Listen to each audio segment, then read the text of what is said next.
my friends don't like me anymore. Thanks a lot, Trump. All my cool, famous friends don't like me anymore.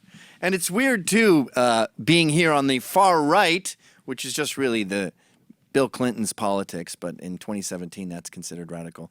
When you haven't seen a friend in a while, you don't know if you're in the doghouse or not. So you sort of walk up going, hi. They go, hey, what's up? But then a good 65% of the time you see them go, oh, hello. And I don't really give a shit. It's kind of hard to explain to women, but the way we are as men, cis men, and trans ladies who become men, you're going to have to get used to this. When you lose a friend at this age with a family, you just sort of go, bye. It's like finding out someone's a pedophile. They cease to be. And it's because they didn't confront you first and say, what's going on with this thing? So if they X you without talking to you, you go, good riddance. But I thought it would be worth sort of looking at some of the people that have done this, because I do care. And I care because when you're married, they X your wife too.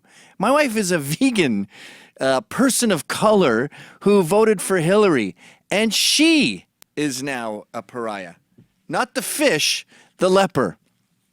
And that breaks my heart, because it just shows how fucking irrational and cruel these people are in Trump's America. I mean, we were not bananas about Obama, by the way.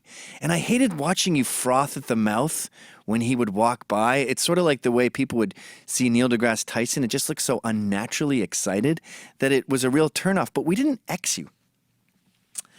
So there's different categories with the friends that dump you. And I thought John Glazer is an interesting one. He's a comedian guy, very successful comedy dude, and he's got his own show again. And we were always buddies. Our families are friends, and we'd go on vacation together. And I remember he sent me this text. And by the way, apolitical. We don't talk about politics. The only political thing John and I ever discussed was Louis C.K. I said I don't like that he glorifies or at least normalizes divorce, and he disagreed. That's it. The other 99% of our discussions were two things. One, we can't believe that we're the only ones who know how to load a dishwasher. It drives me insane. Every time I open the dishwasher and there's cups facing up and 9 plates touching each other where there's no way the jets could get in. So I'd send him pictures of that, and he'd send me pictures. And then we'd also send pictures of when we do it, and it's perfect. Looks like a dishwasher commercial. The other thing we talked about is we both lived in yuppie buildings for a while, and the notices that they send inter-building notices, like, hey, I'm getting rid of this $400 chair. I'm selling it for $300 if anyone's interested. Like, anyone wants your garbage. And then he sends me this text, and he goes, yeah, I wanted to send you this picture of a dishwasher, but I think that time has come, you know, the time. And I go, pardon? And he goes, well, I think we both knew this was coming, but obviously because of Trump. I was just like, bye. We had a good ride. That's the typical thing. It's not like they call you and go, wait a minute, you think the borders should be closed? It never gets that specific. It's like you're a rapist. And they go, well, clearly you know that you've been putting on a ski mask and walking through the streets at night with a knife. I can't be your friend anymore. And then you're supposed to go, yeah, I understand. I got a semi-reach out from, that sounds sexual, a semi-reach out from David Cross's wife, Amber Tamblyn. And during the whole incident on the bus, the vulgar joke on the bus. And she goes, how do you feel living in Trump's America? I think she did an article recently where she goes, raising a daughter in Trump's America makes me more a resolute feminist or something. And I said, it's just a joke. And she goes, but you have a daughter, has someone with a daughter. And that makes me blow my top when people bring my kids into arguments. And I think that's part of what they're trying to do. They want to make you irrational. So they go, do you think men should wear chastity belts? No, that's insane. What about your daughter? Yes, all men should wear chastity belts. And so I reminded her that she had made vulgar jokes involving my offspring. And she goes, never text me again. Bye. Steve Duran, the guy I did the Brotherhood of the Traveling Rants with, he called me a fascist and says, when you're done with this fascism, we can be friends again. Fuck you forever. That's my common quote I say. It's fuck you forever, we're done. Derek Beckles, the guy, Street Carnage, my website, was originally Do's and Don'ts and TV Carnage. I thought, let's make the worst URL ever. Great guy, best friends, inseparable. Me and Steve and me and Derek, best pals for decades. So you'd think a best pal would confront you and say, what do you mean by this? But no, he just vanishes, and then I hear through some documentary that they were doing on Death from Above 1979 that he said, you should take him out of it as a white supremacist. So I just texted him, what the fuck are you doing? Why do you care about my life? He was never really the same after I got my Vice money ever, really. So again, you just go, well, fuck you anywhere. So that's one category. The good friends that you loved and they just go, well, you're a rapist now. And you go, well, fuck you. That's the most common kind. And they don't want to discuss it ever. Probably because they know you know more. Then there's the other category where you just know it's over and you just accept it because we're in the culture wars. I'm a Confederate, you're a Yankee, so it's over. Like Patton Oswalt, wonderful guy. See, I know a lot of the right hates the comedians, and I do find them annoying, and I think this new generation of millennial comedians are the biggest pussies ever.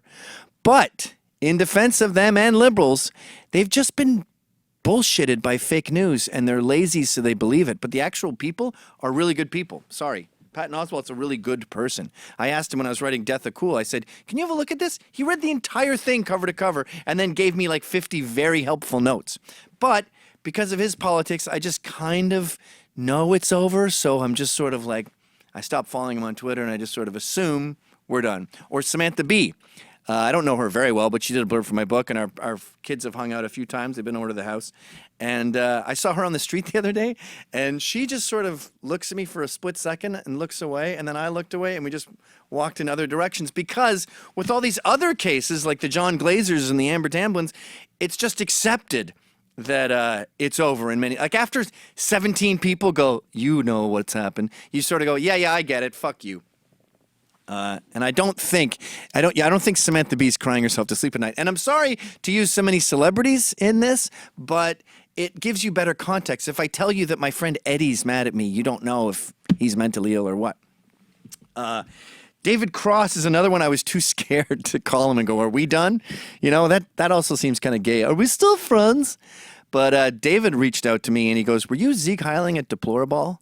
And I go, no, I wasn't doing that, and I would never do that. And then I showed him what it was, and it was a screen grab of me gesticulating. I'm not going to do it now, or that will get screen grabbed too. In fact, since then, every time I discuss Zeke Hiles, I'll go like this, and I'll say, walk in there, a bunch of assholes were Zeke Heiling, just so they can't freeze frame it.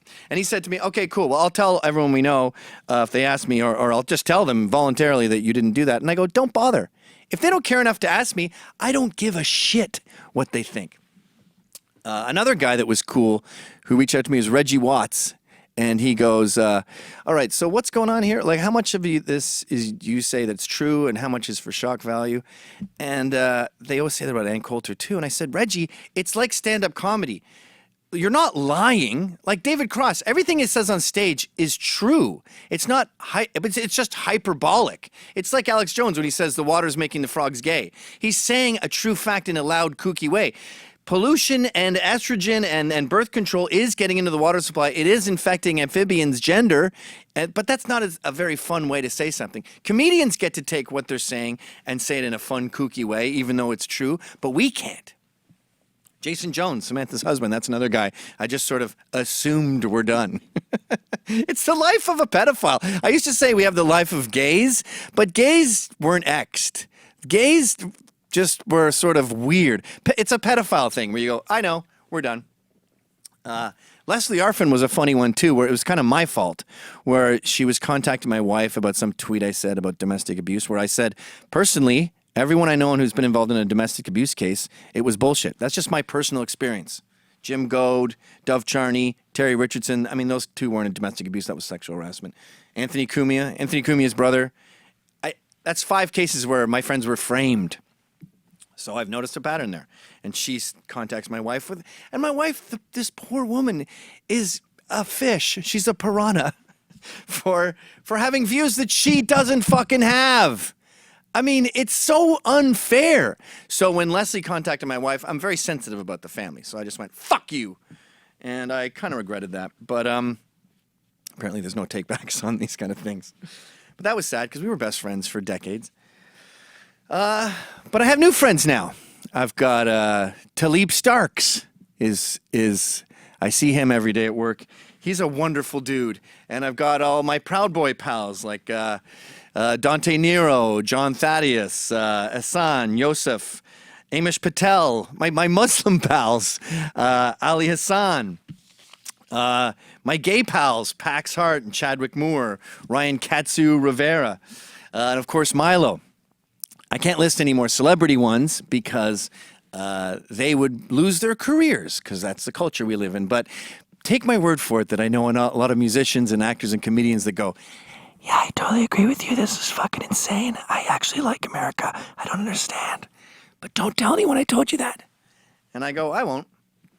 It's been a very polarizing time, and the left wants to blame it on Trump, but I blame it on the left. Take this thing I did, 10 things I hate about the goddamn Jews. It couldn't be more obvious. It's basically stolen from a Robert Crumb cartoon, but you read that, you see the picture, and you go, he hates Jews, and you're willfully ignoring satire. They defend, I just saw an article about this Noah Rothman wrote, where he was saying that the left has caught themselves defending jihad and calling anyone who unquestioningly glorifies Westernism, they're calling that mildly racist. And they're basically taking Clintonian centrism and seeing it as a far right. You take my politics, you write them down, it reads like Bill Clinton. You see anti-immigration. If you heard Clinton talk about anti-immigration today, he's way more extreme than Trump. But they don't do this they don't do this with any sense of justice. They do this for one reason. They're sore losers.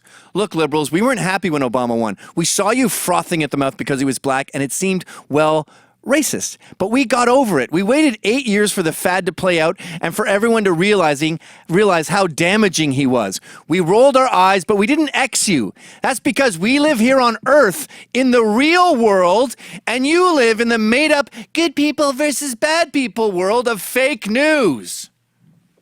Nobody loves me. Everybody hates me. I think I'm gonna cry. Hey guys, thanks for watching. Please subscribe to Rebel Edge, where you can find all the videos that are exactly like this one, but different.